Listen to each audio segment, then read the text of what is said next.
Napansin nyo, iba yung suot ko, hindi yung dati kong puti uniform. I-plug in ko lang muna to. Medyo pogi tayo ngayon kasi binigay itong t-shirt na ito ni Brother Adrian Milag. My dear friend, Christmas gift. So, bilang pasalamat, i-plug in ito. Actually, si Brother Adrian, ano to, marami siyang design. Itong napili ko, Seven Sacraments.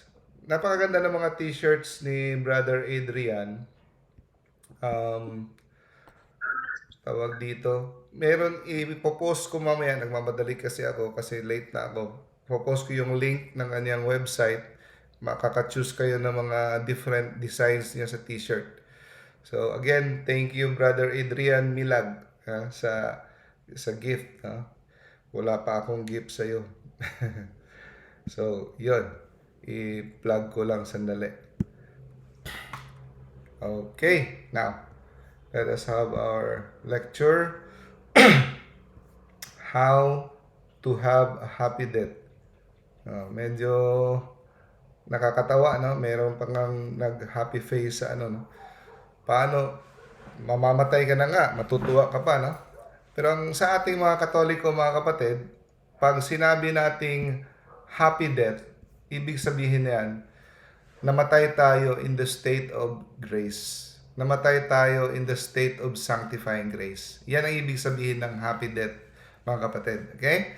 So, hindi ibig sabihin namatay ka na lahat ng mga kaibigan mo andiyan nakapalibot sa iyo, happy kayo, nagtatawanan pa kayo hanggang namatay. Hindi 'yon ang ibig sabihin ng happy death. Namatay ka kahit lubog ka sa mga persecution, problema, sakit, nagsasuffer ka, pero namatay ka in the state of sanctifying grace. Yan ang ibig sabihin ng dying a happy death. Okay? So, ang lecture natin ay galing sa writing at sermon ni Father F.M. Lee, Congregation of the Holy Redeemer, Redemptorist. Nihil obstat imprimatur, Bishop Norman Gilroy, Archbishop of Sydney. So itong sermon na ito, 1800s pa ito. 1800s to 90s. No? Kasi sinearch ko si Bishop Norman Gilroy, pinanganak siya 1800s, namatay siya 1920s or 40s. Tagal na ito. May imprimatur. Okay. So gusto nyo bang, di ba, pag nakaisip tayo ng kamatayan, natatakot tayo, di ba? Yung iba pa nga, pinapalo pa yung bibig natin, di ba? O pag kami si Daddy, noong una, pag na-mention ka ng patay, huwag mo sabihin yan. Bad yan, no? Papaluin yung bibig mo. Parang natatakot tayo pag na-mention natin ang kamatayan. Okay? Pero gusto nyo bang hindi matakot sa kamatayan? Would you like it? No? Never to fear death again? Okay. Merong isang tao, no, na hindi na siya natakot sa kamatayan. Ito ay si Saint Francis Borgia.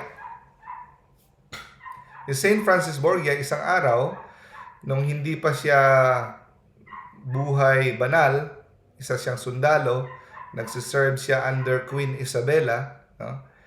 Si Queen Isabella ay kilala sa isa sa pinakamagandang nilalang. Napakaganda. He loved her queen so much, he served his queen, no, loyally, no?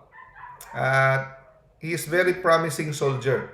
At siya, isa sa mga courtiers. Ang courtiers ay isa sa mga pinagkakatiwalaan sa kaharian, no?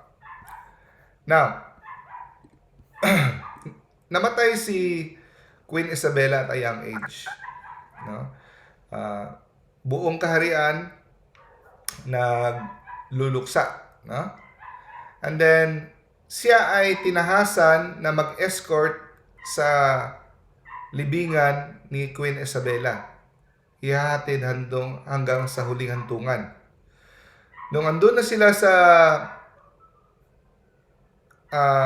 sementeryo, may order na kailangan siyasatin na si Queen Isabella talaga ito. No? So, in order niya buksan ang kabaong para tignan. Hindi pa uso dati ang no? Hindi pa uso dati ang mga embalming. Kung meron man, hindi pa modern. So, ilang araw lang, maaagnas na.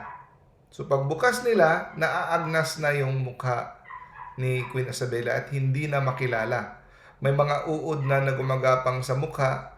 Ang baho-baho umabot ng napakalayo. Takbuhan ang mga courtiers. No? Takbuhan sila because it is like horror para sa kanila. Pero, tinignan talaga ni Francis Borgia ang pagmumukha ni Queen Isabella. Ang dating napakagandang mukha, hindi na niya makilala. No? Dahil ito ay naaagnas na at kinain na ng mga uod ang pagmumukha. At nagsalita si Francis. Sabi niya, "Oh lady, no? You can take every hope that I ever had for honor and glory and put it beside you in that casket." Ano ibig sabihin? Lahat ng pangarap niyang maging sikat, maging bantugan, maging kilala, no? At maging mayaman, dalhin mo na sa kabaong mo. Ibibigay ko na. Meaning, pakakawalan ko na ang aking hangarin na maging sikat dito sa mundo. Dahil nakita ko ngayon, no? Kung paano ang kamatayan, no? Kinutya ang iyong pagmumukha. Paano ang kamatayan gustong dalhin ibalik sa abo ang iyong pagmumukha, no? Waiting to turn it into dust again. Sabi niya, "Paalam, aking mahal na reyna. Ngayon, magsisilbi ako sa isang master or sa isang amo na hindi mamamatay." Doon niya nakita na kahit ano niya kamahal, namamatay at nawawala ang magandang anyo. Ngayon, pagsisilbihan niya na ang amo na hindi mamamatay. Yun ang Diyos. At as we know, Saint Francis Borgia became nung namatay ang kanyang asawa, si Eleanor, he became a priest, a Jesuit, and he became one of the greatest saints in the church. No? Bakit? Dahil siya ay naging matapang siya na tignan ang pagmumukha ng isang namatay. At doon, pinagugutan niya ng aral, no? At inisip niya ang kanyang hantungan sa huli. Kahit ang puso natin, mga kapatid, no? Ay nagsasabi sa atin, kahit yung tibok ng puso natin na tumitibok pag pinakinggan nyo, ay nagsasabi sa atin ang mensahe na ito ay hindi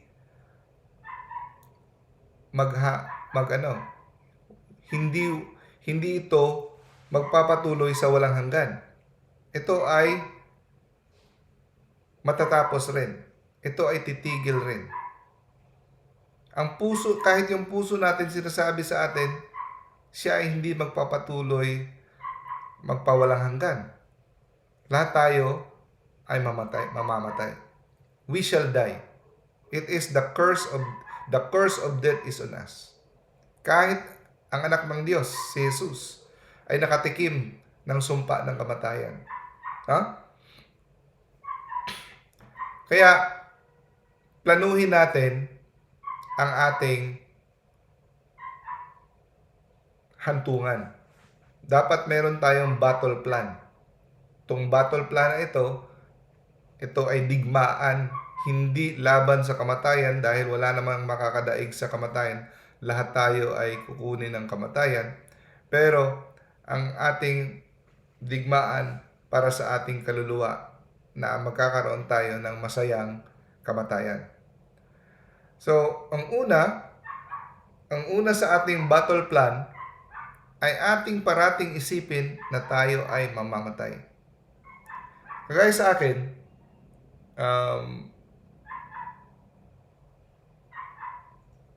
I have been trying my best to become to be closer to God. Pero something happened to me 2017 nung ang aking pinakamamahal na tiya ay namatay, no? And then something changed in me, no? Something changed in me na hindi mabago. From that day, I have been always thinking of death. Kung nangyari ito sa mahal kong tita, kasi parang second mother siya sa akin, kasi baaga pa akong wala ng nanay. And then, eto, namatay siya. Andun ako sa tabi niya. Ilang matagal ko siyang hinahawakan kahit patay na siya. No? Something changed inside me. From then on, nakatulong to sa akin na isipin ang kamatayan parati. Kung nangyari to sa kanya, anytime pwedeng mangyari sa akin. Huh? Now, tingnan mo daw yung relo mo ng 1 minuto. Kahit 1 minuto lang, tingnan mo yung orasan mo, yung kamay ng Sa 1 minuto daw, 2,000 ang namamatay. 2,000, just 1 minute. 2,000 people dies every minute. Okay? Parang sa buong mundo, mga kapatid, nahuhulog yung mga dahon. Ilang milyon sa kada araw. Ha? So parang ang namamatay sa kada araw, ganoon din. No? Like leaves falling to the ground.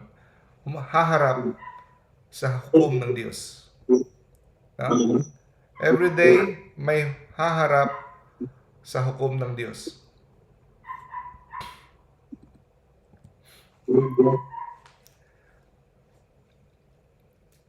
Natandaan niyo yun, mga kapatid, yung sinumpa ni Jesus yung fig tree? Ha? Sandali. Parang may naririnig akong saan nangagaling yung sound? Is Diana. Diana. Ayan. Okay. Yun. Mute natin. Okay. Okay. Now, naalala niyo yung si Jesus, naghanap siya ng bunga sa fig tree, tapos wala siyang mahanap. Tapos sabi niya, from now on, hindi ka na mamumunga. Tapos kinabukasan, kung pagdaan nila, nanigas na yung fig tree. Na ano siya, dried up from its roots. Kung sa Bisaya pa, nalaya, natuyo. No? Okay. Ang tanong dun, bakit niya kinurse ang fig tree? Eh, hindi pa naman panahon ng bunga ng fig tree. Was he demanding unreasonably? Anong aral mapupulot natin doon? Na kinurse niya ang fig tree dahil walang bunga. Warning sa atin yon, mga kapatid, na tayo ay kukunin kahit hindi pa tayo handa. Kasi, ang sa isipan natin, mamamatay tayo kung tayo matanda na. Yun. Kagaya na ng fig tree, mamumunga siya sa panahon ng bunga. Yun ang iniisip natin parati, mamamatay tayo kung tayo ay handa na. Dito, ang aral na makukuha natin sa fig tree, kukunin tayo kahit hindi pa tayo handa. At sisingilin tayo ng bunga ng ating bunga espiritual. Ha? So, yun ang ibig sabihin ng kwento sa fig tree. Picture out an hourglass. Yung hourglass, sealed. Ha? Sealed yan. Hindi yan madadagdagan ang buhangin na sa loob. Kung anong andyan sa loob, yun na. So, tumutulo yung buhangin. Tapos, pag naubos na, yun na yun. Yun lang ang nakalagay sa buhay ng hourglass. Kagaya din sa atin, no? Kagaya din sa atin, isipin natin na ang buhay natin ay parang hourglass. For example na binigay ni Father Lee. 2 kotse,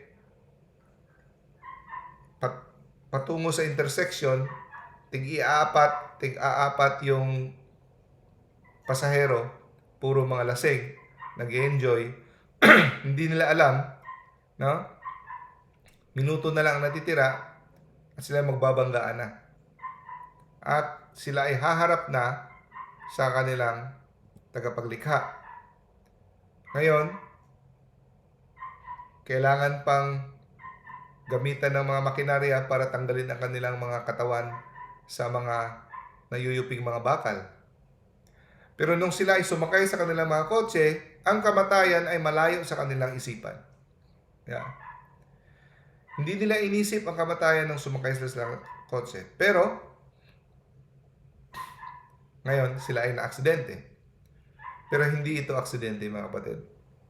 Ito ang buhay na nakatalaga sa kanila.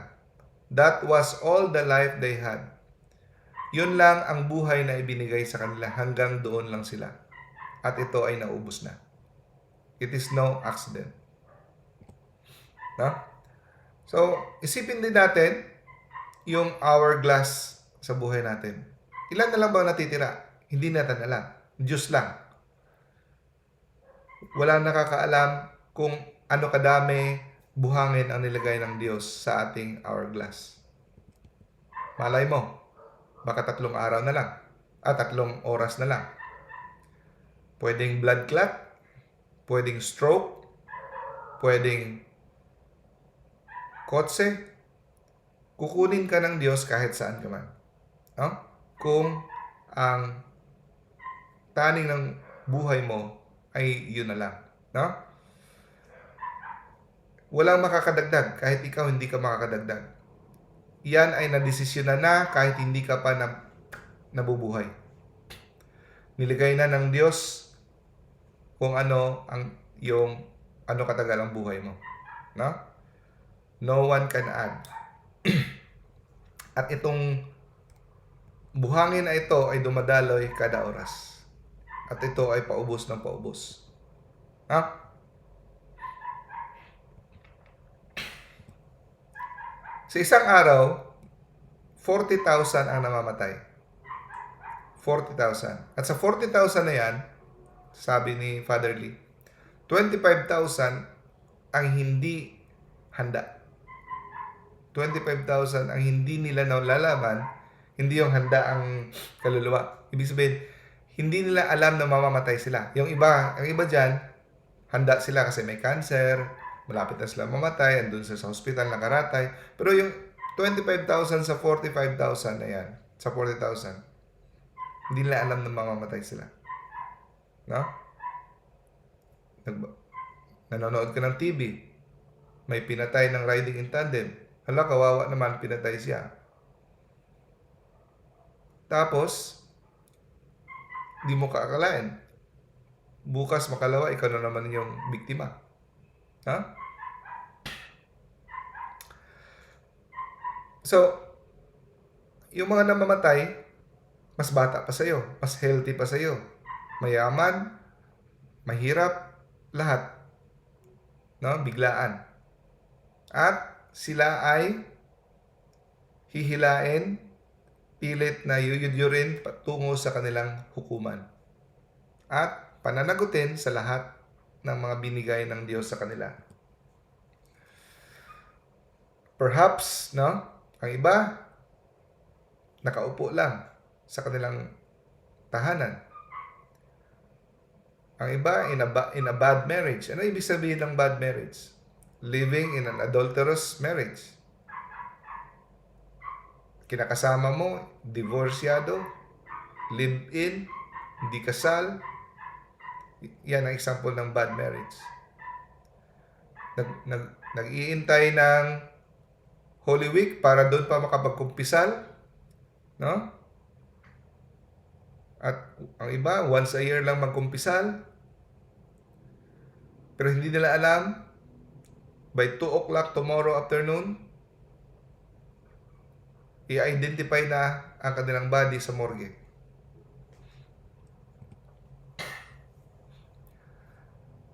Namatay si Kristo, mga kapatid, para sa atin lahat. No?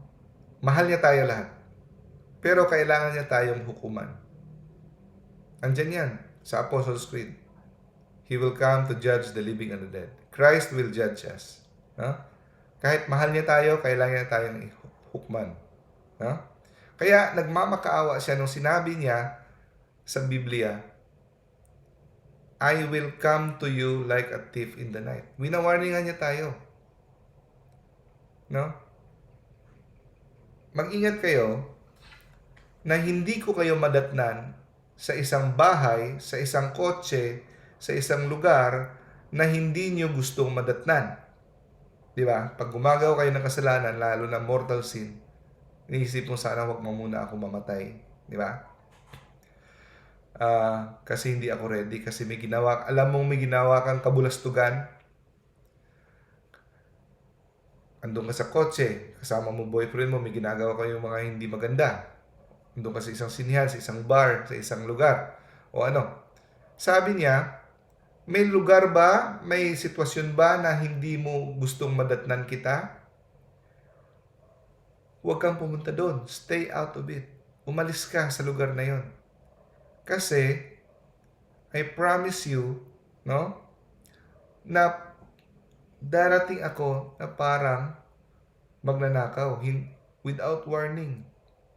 I will come like a thief in the night. Meaning, ang kamatayan ay darating na hindi natin alam. Kaya huwag mong isugal ang iyong buhay na walang hanggan. No? Hindi sana tayo mag-iisip, magpo-problema ngayon ng kamatayan kung hindi nagkasala yung first parents natin, si Adam at si Eve. No? Ang original design, mga kapatid, ni God, hindi magse-separate, hindi maghihiwalay ang ating katawan sa ating kaluluwa. Yung pag-separate ng kaluluwa sa katawan, very violent. It's a painful separation. Hindi sana mangyayari yan. So, mangyayari yan, sabi sa The Faith Explained, pag nakumpleto na natin ang ating buhay dito sa mundo, yung ating test, no? Aakyat na yung kaluluwa natin sa langit, kasama yung katawan. Hindi na mag-separate. Nangyari lang yan dahil sa original sin. No? Pero ang original plan is walang kamatayan. Now, ang kamatayan natin, ang ating tadhana, mga kapatid, yung ating destinasyon, langit man o impyerno, ay hindi tayo mabibigla. Hindi tayo mabibigla na, uy, bakit ako andito sa langit? Uy, bakit andito ako sa impyerno? No? Hindi siya misteryo. Sa karamihan, may exception. Kasi may mga taong pinapatay nila ang konsensya nila. At may mga taong mali ang paniniwala. Akala nila mapupunta sila sa langit. Buong paniwala nila sila ay mapupunta sa langit. Pero hindi nila alam, patungo pala sila sa impyerno. May mga taong ganun. Pero ang pag-uusapan natin ngayon sa karamihan. Karamihan sa atin na hindi lingid sa ating kaalaman ang ating destinasyon. Karamihan. Okay? Kasi, ang sinasabi dito ni Father Lee, kung ano yung ginagawa mo sa buhay mo, yun din namang ang kahahantungan mo sa next life. Okay? Kung buong buhay mo, tinatanggihan mo si God, ayaw ko sa'yo, of course, ang isasagot ni God sa atin, ayaw ko sa'yo. Di ba? May tao bang magsasabi, mga kapatid, na ayaw ko sa'yo, God, ayaw ko sa'yo? Wala, di ba? Walang tao magsasabi ng, siguro meron yung mga atheist talaga, no? Pero karamihan sa ating mga Katoliko, sabihin talaga, hindi talaga magsabi, ayaw ko sa'yo. Pero alam nyo ba, mga kapatid, sa kada desisyon sa buhay natin, kada gawa natin ng kasalanan, parehos lang na sinasabi natin kay God, ayaw ko sa'yo. May inspiration si God. Kailangan mo mag-pray in the morning, in the evening. But instead, hindi ka nag-pray. Natulog ka, or gumawa ka ng TikTok ka, or nanood ka na ng Facebook. Parang sinasabi mo, ayaw ko sa'yo. Huwag kang magsimba ka ng linggo. Hindi ka nasimba. Parehas na sinabi yung ayaw ko sa'yo. Huwag kang magnood ng pornography. Huwag kang maglaseng. Pero ginawa mo. Parehas lang sinasabi mo, God, ayaw ko sa'yo. Pinipili mo ang kasiyahan compared kay God. Yan ang ibig sabihin ng I will not have you. So, walang taong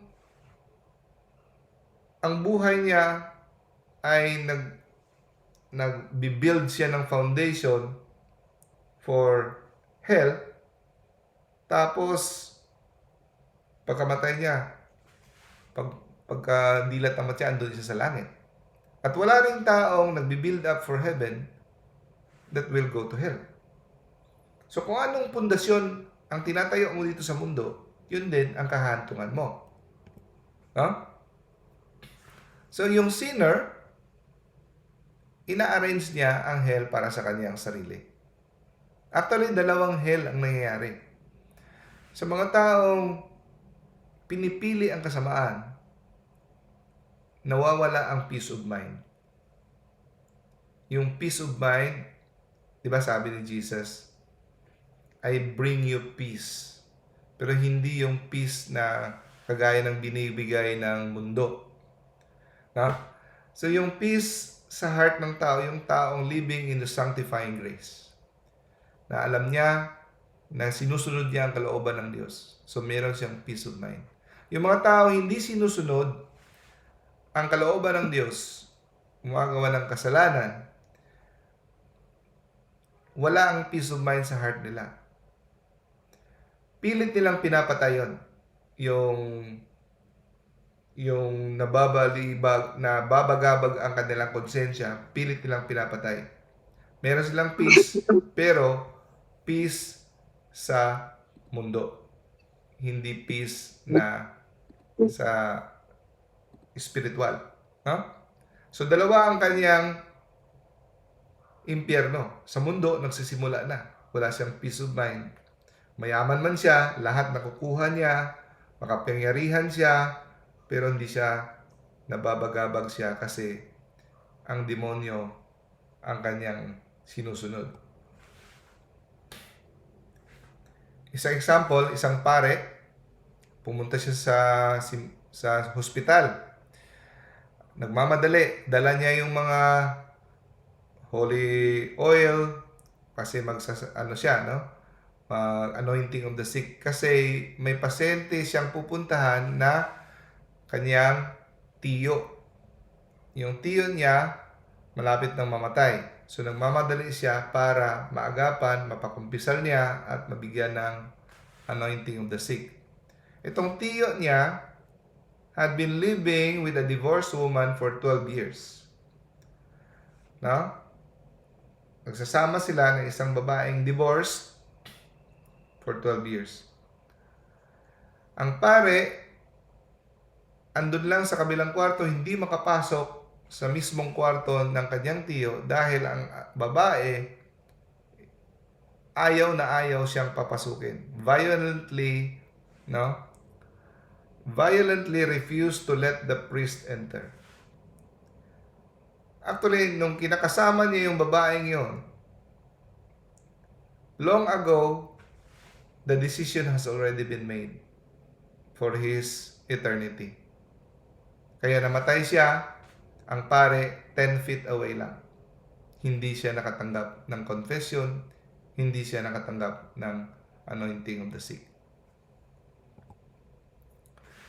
There's a line in the scriptures in the Bible say, I am not mocked.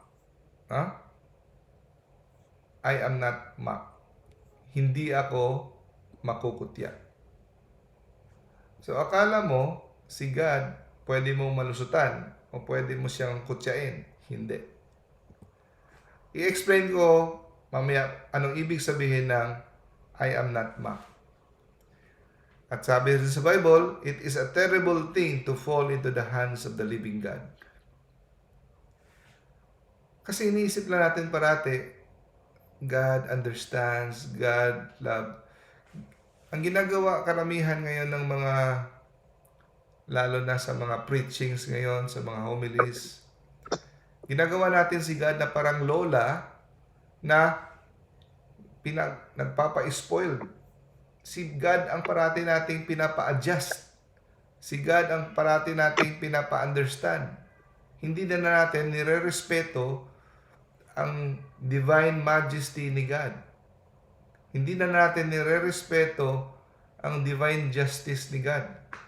Parati na lang, patuloy lang tayo sa ating buhay makasalanan, hindi naman tayo nagmamadali, naghihintay si God hanggang kailan, mahal na mahal ka niya, mali na turo yan.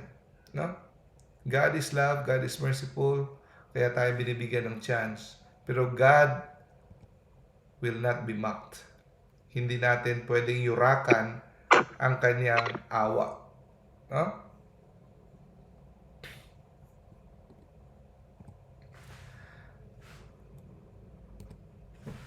Okay.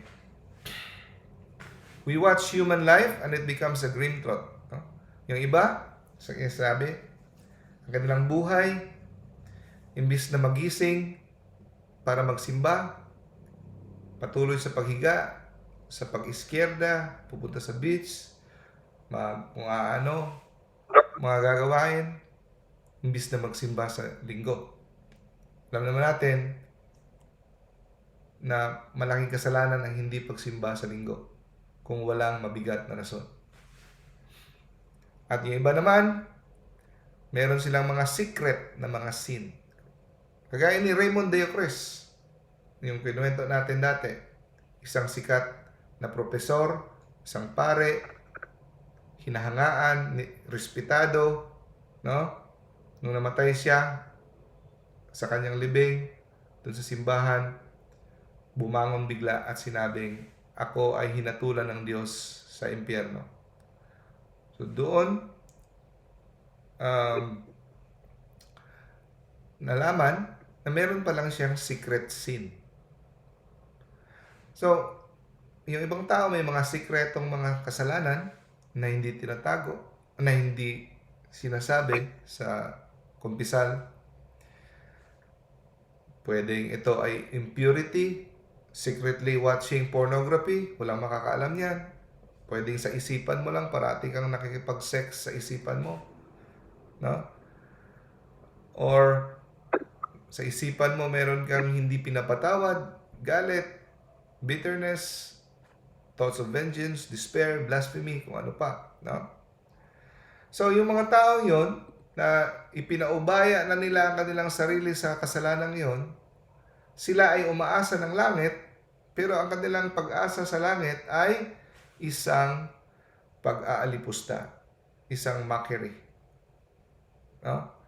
Parang nangangarap ng gising lang.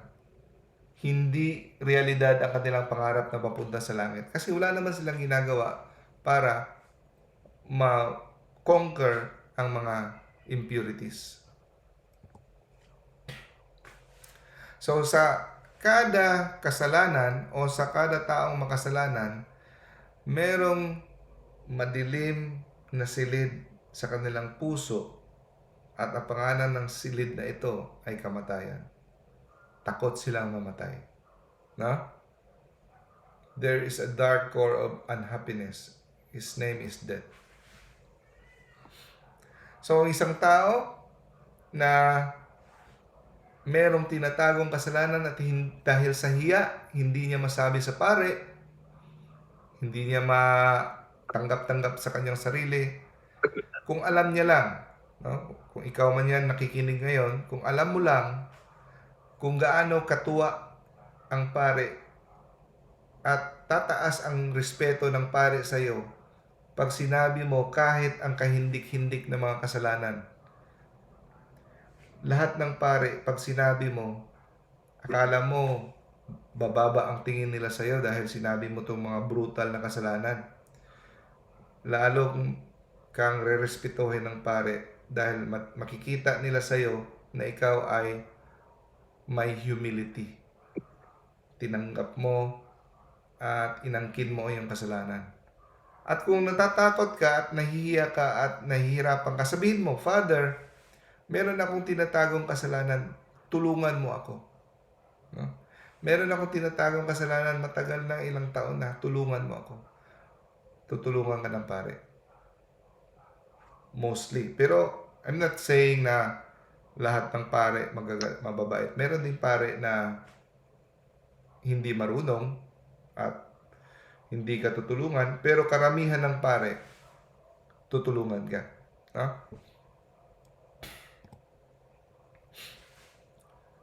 So, at spiritual death comes to those, yung mga taong hindi nire-respeto ang responsibilidad na binigay sa kanila tungkol sa buhay. Yung mga buhay mag-asawa. Like, nag-i-involve sa artificial contraception, engineered sterility, vasectomy, pills, lahat. Artificial contraception. At pag hindi ito epektibo, nagpapalaglag. No? May isang babae one time, pumunta sa isang missionary sa isang simbahan, nakita ng pare, kalunos-lunos ang hitsura ng babae. Tinanong niya anong problema. Sabi niya, Father, anong gagawin ko? Kami ng asawa ko, we prevented having children for 20 years. 20 years silang nag-artificial contraception dahil ayaw nila ng bata. Ngayon, pagkagising ko, katabi ko patay na ang husband ko. Anong gagawin namin? Sad story, di ba? Now, sabi sa Sirach chapter 7 verse 36, in all you do, remember the end of your life, and then you will never sin. Kaya isa sa battle strategy natin mga kapatid to happy death, isipin natin parati ang ating kamatayan. Na tayo mamamatay, kailan tayo mamamatay, anong hantungan. Yung mga namamatay, isipin mo kung saan sila ngayon. No? And you will never sin. Hindi lang yan ang technique to become holy, isa yan sa mga strategy to become holy. That is why, ang mga saints, parating may mga bungo, kalansay, sa kanilang harapan. No? dahil para ma-remind sila, yung tinatawag na memento mori. No? They will be remembered, they will be reminded of death always. Human love is blind. You know, love is blind, sabi nila. May isang tao, sinabihan ng isang pare, dahil malapit na siya mamatay. 5 minutes to live. Sinabihan siya ng pare na i-renounce niya yung kanyang asawa. Meaning, yung kinakasama niya na unlawful wife. It could be live-in lang. It could be divorced yung babae or siya divorced, unlawful wife. I-renounce niya ngayon. Mag-repent siya na nagli-live siya. Anong sinabi niya? Anong sagot niya? Dahil sa pagmamahal niya sa babaeng ito, hindi ko sasabihin sa kanya na umalis siya. Ang sasabihin ko sa kanya ngayon, I will tell her that I will love her and I will love her till hell. Hanggang sa impyerno, mamahalin ko siya. At right there and then, lumabas yung dugo sa bunganga niya at namatay siya. Pero hindi niya alam, akala niya mamamahalin niya yung babae hanggang sa impyerno. Pero sa impyerno, he will curse her. Susumpain niya for all eternity yung babaeng yun. Kasi yun ang rason ng kanyang pagka-impyerno. There is no love in hell. No? So, nung buhay pa siya, wala siyang peace of mind kasi unlawful marriage, hindi kasal, or living in adultery, walang peace of mind. Akala niya, matatanggap niya yung peace of mind sa kabilang buhay. Hindi. Lalong walang peace of mind sa hell. Or, pwede rin ikaw yung tao ngayon na naging sanay ka na sa kasalanan mo at hindi ka na binabagabag ng konsensya mo. No? Merong mga taong ganon. Pwede mong patayin ang iyong konsensya. Merong mga taong grabe sa pagpapakasala. Pero tingnan mo lang, easy-easy lang ang buhay. Parang wala lang, di ba? You can kill your conscience. Kagaya ng isang tao. May isang tao na sinabihan ni Saint Bellarmine. Cardinal pa siya dati ngayon. Bantugan na cardinal, Saint Bellarmine. May sinabihan siya na, say your act of contrition. Dahil malapit nang mamatay yung tao. Anong sagot ng tao? Father, ano yung contrition? No? 5 minutes to live, pero hindi niya kayang gumawa ng contrition. Hindi nga niya maalala kung paano ang maging pagkalungkot sa mga kasalanan. Kasi may mga taong pinatay na nila ang kanilang konsensya. Father Lee, isang missionary priest, sabi niya, bilang misyonaryo, sanay na siya makakita ng mga taong nabubuhay na parang wala lang ang kasalanan. Ito yung sinasabi ni Kristo na parang puntod na malinis sa labas, pero bulok sa loob. Kahit yung prinsipe ng mga demonyo, si Satanas, the prince of the fallen angels, hahayaan kanyang maging komportable. Stay pleasant. Hindi kanya babagabagin, kahit sa araw ng iyong kamatayan. Akala nyo,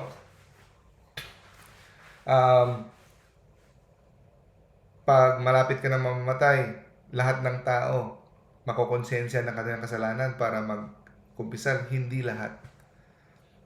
Yung mga taong mangungumpisal at makokonsensya, maghingi ng patawad, yun yung mga taong may nagdarasal sa kanila, may nag-offer ng sacrifice para sa kanila, or sila mismo dati nung buhay pa ay may takot sa Diyos. Pero yung mga taong pinatay na talaga nila ang kanilang konsensya dahil sa pagiging bingi sa boses ng Espiritu Santo na iwan ng kasalanan, ang sabi ni Father Lee dito, even Satan will not bother them even on the deathbed. May maraming tao malapit na mamatay, yung iniisip, hindi yung kung paano ang kanilang kaluluwa makakumpisal. Iniisip, negosyo pa rin. Magtataka ka, di ba? Ang mga tao, negosyo pa rin. Parang wala lang. No? They will not even be bothered. Kaya, mag-ingat tayo na sabihin, hindi ako binabagabag ng konsensya ko. Kasi, not always ang konsensya mapagkakatiwalaan kasi pwede mong patayin. No? Bakit siya babagabagin? No? Bakit siya disturbohin ng demonyo? Andiyon na siya sa bulsa niya. Sa kanya na siya. Kasi kung babagabagin pa niya ang puso ng tao, baka magbago pa yon. Kung gagambalain pa niya yung tao. Kaya mga kapatid, sinasabi ko at ng ibang exorcist, blessing yung demonic possession. Blessing yung demonic harassment. Kasi pag na-possess ka o na-harass ka, pupunta ka sa simbahan, manghihingi ka ng saklolo. Kasi kaya blessing pa yun yung mga trials na yun. Kasi may chance kang magano. Pero kung comfortable ka lang talaga, feeling mo okay lang, delikado yun. No? Kaya wag niyong kainggitan yung mga taong yun na hindi ginagambala. Merong verse sa Bible na sabi, no? Yung the most shocking, tandaan niyo to, the most shocking and dangerous truth na sinabi sa Bible. Ito, seek the Lord while He may yet be found. Saliksikin mo, hanapin mo ang Diyos habang siya ay mahahanap pa. Ano ibig sabihin? Hanapin mo siya habang mahahanap mo siya. Kasi, ibig sabihin, may panahon na hindi mo na siya mahahanap. Meaning, buhay ka pa. Inabandona ka na ng Diyos. Hindi sa akin to, ha? Merong imprimatur ang sermon na ito. So, there are people walking on the streets and they are already condemned to hell. Sino yung mga taong yun? Hindi natin alam. Ang Diyos lang nakakaalam. Siya lang ang magsasabi kung ang pagiging bingi-bingihan mo sa kanyang Espiritu Santo ay lumagpas na sa kanyang limit. Totoo yan. That is biblical. Darating ang panahon, yung mga chance na binigay niya sa iyo, ang pagtatawag niya, ang pag-aakay niya sa iyo, lalagpas na sa kanyang limit na hindi ka na niya gagambalain pa. No? They will step from this life into hell forever. Their last chance, their last grace was turned down. Isang example nito si Voltaire, yung sikat na writer sa panahon ng the Enlightenment. Nagsusulat siya about against God. Marami siyang nadala palayo kay God. Atheist siya. Nung namatay siya, hinanap niya si God, hindi na niya mahanap. No? Namatay siya, not in the state of grace. Ang nagsabi niyan si Saint John Vianney. No? So their last chance, their last grace was turned down. Tinurn down nila ang last chance. Tinurn down nila ang last grace. Again, there are people walking about the streets and they are already condemned to hell. God will never bother them again. So, ang makakasalba lang sa kanila, kung merong magpepenitensya para sa kanila, itong mga taong to, pray for them, fast for them, offer their sickness for them. Pero in their own, their last chance, tinanggihan na nila. No? So, ngayon, ikaw na nakikinig ngayon sa sermon ng ito, this could be the grace that you need. Kung ikaw ay na-touch sa message na ito, this could be the grace na kailangan mo. It could be your last, but it is enough. Sapat na ito para ikaw ay pumunta sa kumpisal, lumuhod, mahingi ng kapatawaran ng iyong kasalanan. O pwede rin ikaw ay nagplano kung anong mangyayari sa iyo kung ikaw ay nakaratay na. Ibig sabihin, paplanuhin mo ang iyong kaluluwa kung ikaw ay matanda na, andun na sa ospital, doon ka pa magbabago. Or iiwan mo lang yung kasalanan mo kung hindi mo na kayang gumawa ng kasalanan. Di ba? Matanda ka na. Tumigil ka lang sa pag-iinom kasi hindi mo na kayang uminom. Kasi binawalan ka na ng doktor. Maganda ba yon? Tumigil ka sa paggawa ng kasalanan, hindi Diyos ang rason. Dahil pinagbawalan ka ng doktor. Hindi ka na nag-chicks kasi hindi na tumatayo. Kasi hindi mo na kayang gumawa ng kasalanan. Di ba? So yung ikaw ay malakas pa, na hindi mo iniwan yung mga kasalanan. And then iniisip mo, pag kailangan ka, dahil gusto mo na, handa ka na, matanda ka na, mahina ka na, is ng snap of your finger, pag tinawag mo si Lord, andyan din siya, kakaripas na ng punta sa iyo at makikinig sa iyong mga paghihingi ng patawad. Parang ginagawa mo lang si Lord na uto-uto. Hindi mo siya nirerespeto na dakilang Diyos na puno ng pagmamahal sa iyo na nagpakamatay para sa iyo. Nakaranas ka na ba? Ako nakaranas na ako nito. Yung grabing sakit na dananas mo. Ako na-experience ko to na sobrang sakit ng tiyan ko na parang masabi mo, Lord, kunin mo na ako. Diba? Parang sakit talaga. I'm sure naka-experience kayo yung iba. Pero ngayon, habang tayo nagkukwentuhan, may mga taong dumadanas yan ngayon. So in pain that you cried to die. Tapos, yung taong malapit na mamatay, sobrang sakit. Yung sakit, mawawala minsan. Pero may bago na namang sakit. Anong sakit yon? Yung pag-iisip, yung pag-iisip na sinong mag-aalaga sa mga anak ko? Sino magpoprotekta sa asawa ko? Sino yung maiiwan? Yun na naman ang iniisip mo, no? Mag-aalala ka. Gusto mong bumangon para protektahan yung anak mo, yung maliliit pa, pero hindi ka na makabangon, wala ka ng lakas. Pero nung buhay ka pa, hindi mo man lang sinikap na madaig yung laman mo. Ibig sabihin, yung mga kamunduhan mo, hindi mo man lang sinikap. No? Ang despair, yung pagiging desperado, kung anong mangyayari sa'yo, lalong tumataas. Tapos, bigla na lang, iniisip mo, dahil andun ka na sa iyong deathbed, nakaratay ka na, bigla ka na lang magkakaroon ng lakas ng loob na magkukumpisal. Bigla ka na lang babangon at sabihin mo, magsisisi ako. Anong sabi dito? Mahirap mangyari yan. Yung bigla ka na lang, you're going to rise up to make a good confession. Buong buhay mo sanay ka sa pagtanggi sa inspirasyon ng Espiritu Santo na magbago,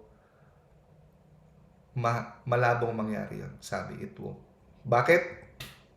Because buong buhay mo, no? You spend your lifetime developing a kind of machinery. Yung meron ng nagawang sistema na machinery na ngayon, automatic nang nagiging habit, moves heartlessly into his own destruction. Yung mga taong klaseng ganon. Kaya nga sinasabi, we should make an act of love every day. Lord, every beat of my heart, every step of my take, every breath that I take, everything that I do, may it be an act of love for you. I love you, Jesus, with all of my heart. Pag sanay kang I love you every day, and kaya yung desisyon mo, parati mong sinusunod ang kanyang kalooban, yun din hanggang kamatayan. Pero buong buhay mo, sanay kang tinatanggihan ang Diyos kasi pinipili mo yung kagustuhan ng laman mo, at hindi ka sanay magsabi ng I love you, Jesus, hindi ka sanay magsabi ng sorry, Jesus, hindi yan magmimilagro bigla na magbabago ka on your deathbed. Kasi nasanay ka na. Of course, merong exception. Of course, merong exception. Pero huwag kang umasa doon. Kung alam mo, kailangan mo bago ngayon, gawin mo na. May mga exception. Hindi natin alam kung sino yung exception. Usually, yung mga taong may nagfa-fasting para sa kanila, may mga nag-pray para sa kanila. Pero hindi natin alam. Mercy is marvelous. Awa ng Diyos always. Pero, sa mga taong ganon, nilalapastangan nila ang mercy ni God. Niyuyurakan nila ang mercy ni God. Anong sabi ni God, I will not be mocked. Hindi ako maalipusta. Alam niya kung niyuyurakan mo ang kanyang awa. Malupit ba masyado? Hindi yan. Tingnan natin ang sinabi ni Saint Jerome. Nire-remind niya tayo sa Bible, sabi ni Saint Jerome, basahin niyo yung Bible, isang example lang ang pinakita na nasalba sa bingit ng kamatayan. Nung malapit na siya mamatay, isa lang ang binigay na example. Yung magnanakaw sa tabi na sa cross. Yun lang. Bakit isa lang ang example na binigay? Para hindi natin gayahin. No? Hindi natin gayahin na, okay, may thief of the cross nga, na save pa. Huwag natin gayahin. Bakit? Tanungin natin si Jesus kung bakit niya binigyan ng chance yung magnanakaw sa tabi niya. Yung magnanakaw sa tabi niya, nung pinanganak, mahirap, parating nasa takot, hindi niya alam ang ebanghelyo, hindi niya alam ang gospel, no? All his years in ignorance and oppression, siya ay binamalupitan, siya ay hindi niya alam ang katotohanan, siya ay mahirap. Nung siya ay pumunta, binigyan siya ng chance ni Jesus, sinunggaban niya kaagad. Binigyan siya ng last chance, sinunggaban niya. Ang tanong, ikaw, many years, Katoliko ka, alam mo yung ebanghelyo. Lumaki ka, alam mo ang turo ng simbahan. So many chances, so many mercy.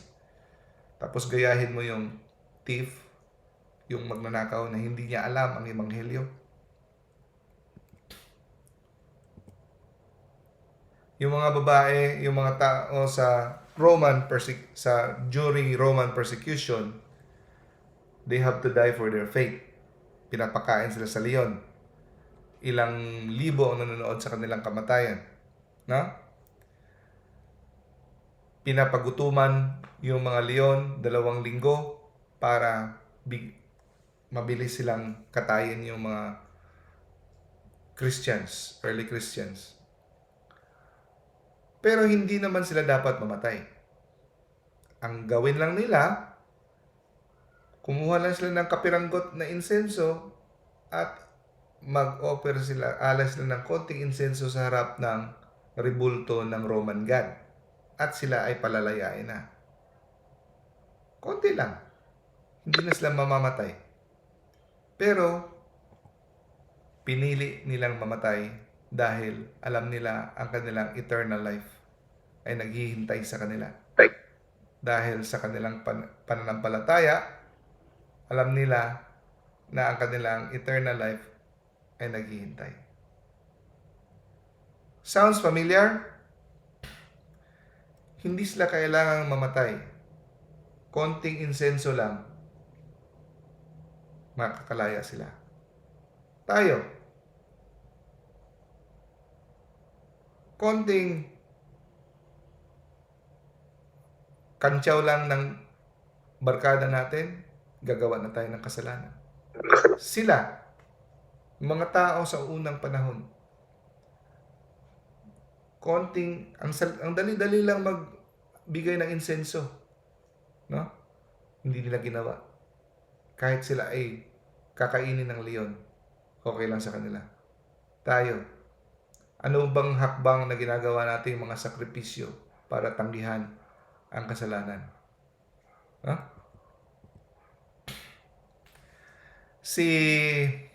Ang may-ari ng Kodak, no? Namatay siya, suicide. No? Binaril niya ang kanyang ulo. Ang sabi niya sa kanyang sulat, death note niya, I have had everything that life has to offer. Andyan na sa kanyang lahat. Life has no more to offer. So natanggap na niya kung anong pwedeng maibigay ng buhay, pero nabigay na lahat.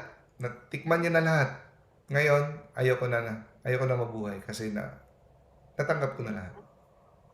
So, yun ang pananaw niya sa buhay. Yun lang. Kaya sabi ni Jesus, sobrang milyonaryo to, ang founder ng Kodak. What does it profit a man if he gain the whole world and suffer the loss of his soul? Napakakapangyarihan mo. Lahat andyan sa'yo. Lahat ng tao, kontrolado mo. Babae, pera, pagkain, lahat nakukuha mo. Kotse, saang lugar ka man, andyan. Pero, yung kaluluwa mo, mawawalay sa'yo. Anong pwede mong ipagpalit sa kaligtasan mo? Wala, di ba?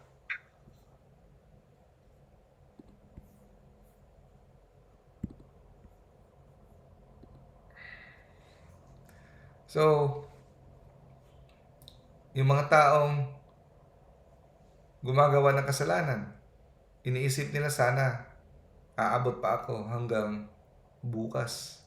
Yung mga taong dahil sa kanilang galit, makipagsuntukan, makipagbarilan, wala silang pakialam, mamatay man sila o hindi, basta ang kanilang pride or ego. So anong may pagpapalit mo sa iyong kaligtasan? No? Sinong magmamayari ng iyong kaluluwa ngayong gabi? Kung pwede lang sana, di ba, mga kapatid? Kung pwede lang sanang mamatay tayo tapos wala lang. Pagkamatay natin, hanggang doon lang. Hindi na tayo mabubuhay sa susunod. Kaya lang hindi. Ang buhay natin dito ay hindi pa ito. Tayo ay mabubuhay ng walang hanggan.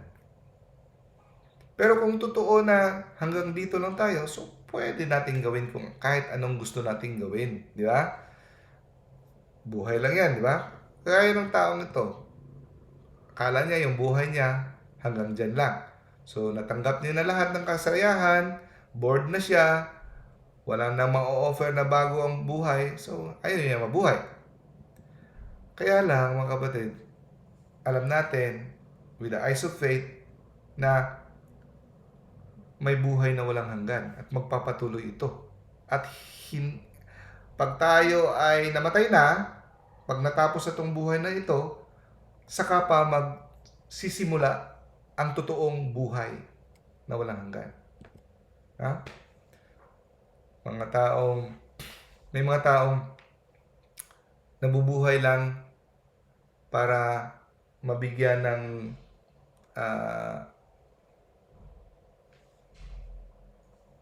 satiety, sa English pa, ang kanilang mga cravings, no?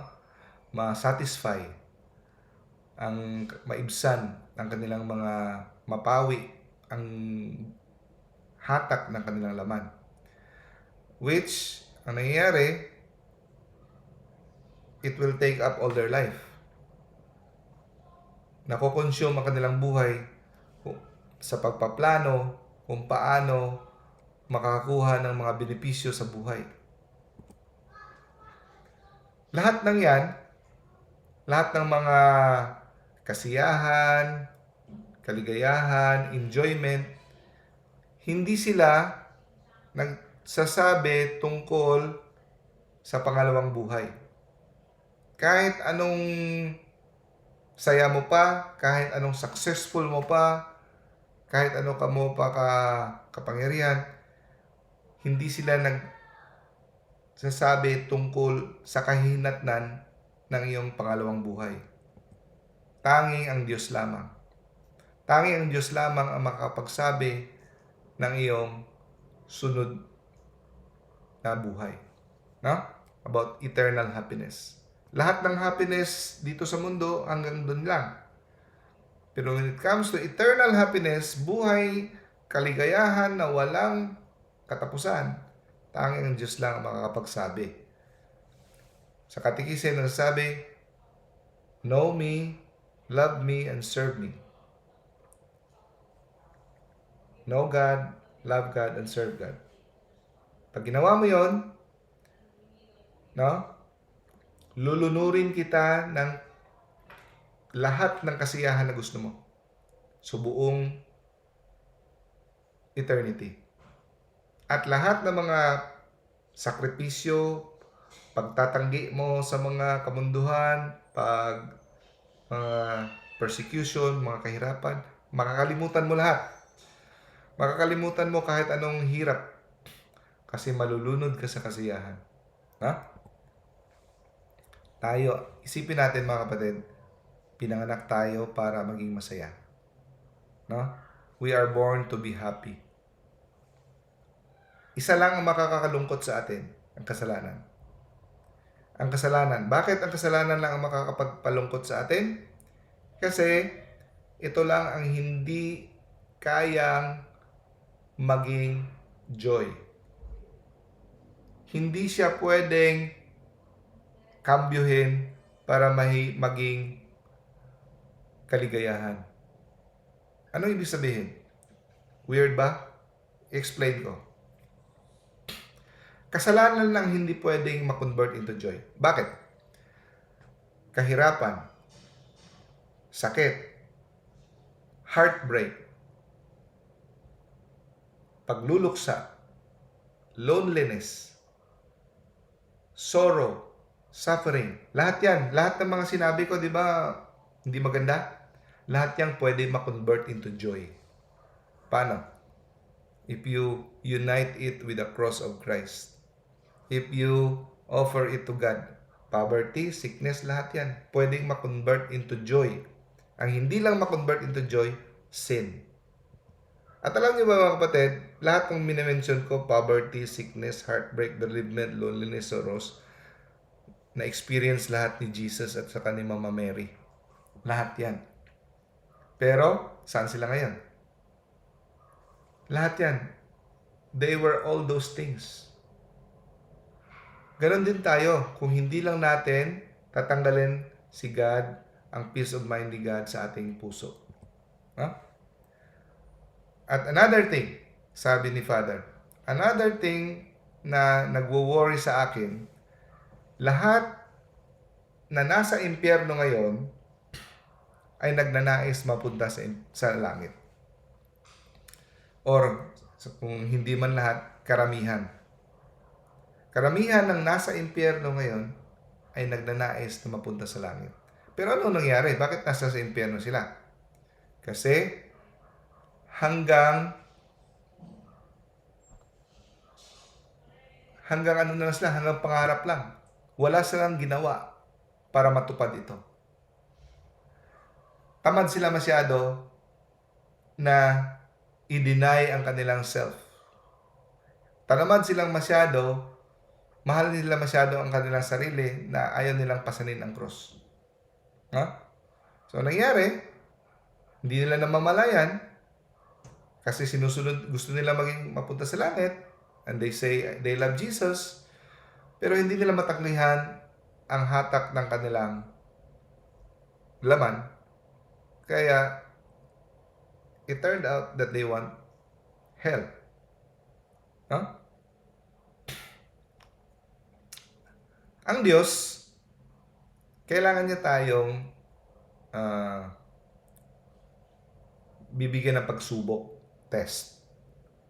At hinayaan niya yung katawan natin ang mag-desisyon kung saan tayo mapupunta, langit o impyerno. Kasi yung kaluluwa natin nakadikit sa ating katawan. At parate, yung katawan natin, kung ano yung gusto ng laman, no? Yung nasusunod. No? So, kasama ang katawan sa pagdesisyon. Kahit anong sabi mo pa na mahina ka, hindi magbabago ang katotohanan. Ang buhay natin dito sa mundo ay isang malaking pagsubok. Pagsubok kung sino pipiliin mo, langit man o impyerno. So, kung ano ang pinili ng katawan mo ang nagdesisyon. Siyempre, katawan at sa kaisipan ng kaluluwa mo nagdesisyon na magmura or mag-praise kay God. O ang katawan mo ang nagdesisyon kung ito ay makikipagtalik sa hindi mo asawa o manonood ng mga malalaswa. Kasama ang katawan mo. So, we all want to go to heaven, but we will end up doon tayo hahantong kung saan tayo hinihila ng ating katawan. Tungkol naman sa mga taong selfish, ito ang nangangailangan ng matinding pagdarasal. Mga taong selfish. Yung mga taong nabubuhay sa me first. Yung motto nila sa buhay, ako yung mauna. Paano naman ako? Paano naman yung kaligayahan ko? Yung kanilang desisyon na ito ay naapektuhan ang lahat ng desisyon nila sa buhay. Ang kanilang plano parate ay kung paano makuha ang kanilang gusto. So, ang kanilang buhay is a living example of denying the platform of Christ. Ano yung platform ni Christ? Take up your cross and deny yourself. So, una ang kapwa. Una si Kristo. Last ikaw. Yung me first attitude, kailangan ng matinding pagdarasal para maligtas. Napakadelikado. No? There is no tomorrow, mga kapatid. There is only today. Series of today. Sunod-sunod na today, there is no tomorrow. Bukas, today yan. Pagkabukas, today na naman yan. Puro yan today. So, today you have a chance. Today you have a chance. So, there is no tomorrow. There is just a series of todays. And one of those todays, isa sa mga araw na yon, mamamatay ka. Ilang taon mula ngayon, tayong nagbabasa ngayon nito ng sermon na ito, makakalimutan tayo. Pag tayo namatay na, kahit anong sikat mo pa, kahit anong dami po pang friends sa YouTube o sa Facebook, makakalimutan ng tao kung ano yung itsura mo, o paano ka tumawa, paano ka magsalita. Ikaw, makakalimutan ka ng asawa mo. At magsisimula siyang magplano paano mabubuhay na wala ka. Kahit ano ka pa niya kamahal. No? Siyempre, mawawala ka na sa mga plano niya kasi wala ka na. At ang istorya na yon, ang script na yon, ay hindi magbabago. Ganun pa rin sa lahat ng pamilya. Kahit ano ka pa kamahal, hindi ka nakasama sa plano. At matututo silang mabubuhay na wala ka ang maiiwan.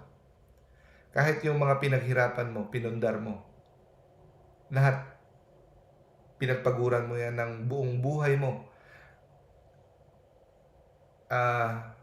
Pinagpalit mo pa nga yung kaligtasan mo. Ngayon ang tanong, anong ginawa mo para sa iyong kaluluwa?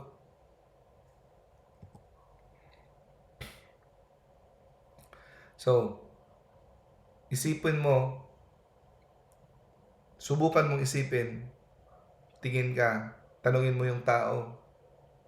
Of course, hindi sasagot.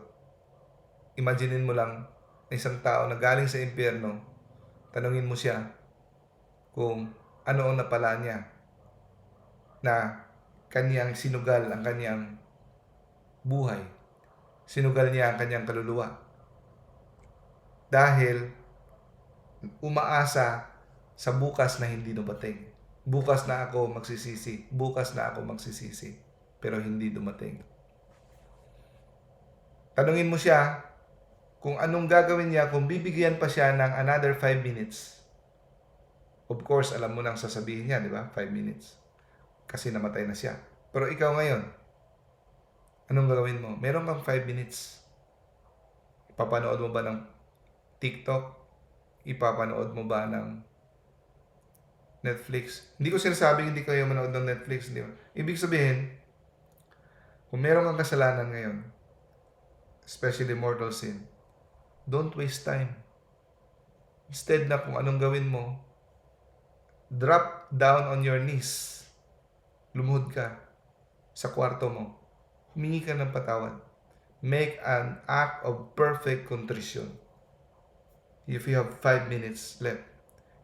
Ngayon, hindi mo alam mamamatay ka. May 5 minutes ka. No? Or, pwede ka magpasalamat kay God.